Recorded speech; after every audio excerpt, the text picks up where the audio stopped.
Well, we got an awful lot of polling and expert analysis this year. It's been a bad year for the experts between COVID and the election results. But one of the things the moron class predicted, of course, was a disaster for the GOP in the House of Representatives. Republicans were going to get absolutely crushed. So let's examine very quickly the gap between their projections, the experts' projections, and what actually happened. It looks like Republicans will gain between 5 and 10 seats in the House. Some are predicting more.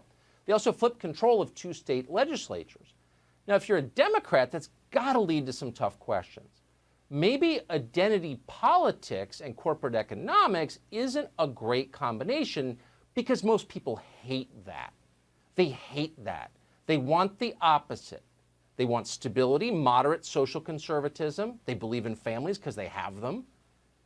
And they don't actually think that the corporate bottom line is the most important thing in their family. Maybe a little bit of economic populism is okay with them. So possibly the Democratic Party needs to stop catering to the women's studies majors at Wesleyan and start thinking about everyone else. Andrew Yang, who's been kind of a party man recently, but at his core is a smart guy, raised that possibility last night. And here's part of what he said. I had that experience countless times on the trail, Don, where I would say, hey, I'm running for president to a truck driver, retail worker, waitress in a diner, and they would say, what party? And I'd say Democrat, and they would flinch, like I'd said something really negative, or I just had turned another color or something like that. And there's something deeply wrong when working class Americans have that response to a major party that theoretically is supposed to be fighting for them. So you have to ask yourself, what has the Democratic Party been standing for in their minds? And in their minds, the Democratic Party, unfortunately, has taken on this role of the coastal, urban elites who are more concerned about policing various cultural issues than improving their way of life that has been declining for years. Exactly. And you'd think they would know that because they probably take Uber like everybody else. And how many immigrant Uber cab drivers at the very bottom of the gig economy the Democrats created are listening to Fox News on the radio? You ever notice that? If you haven't, then you're not an Uber, because they are. And those are exactly the kind of people the Democrats claim they represent, but instead they've ignored for the past 4 years and yelled about Russia, Russia, Russia.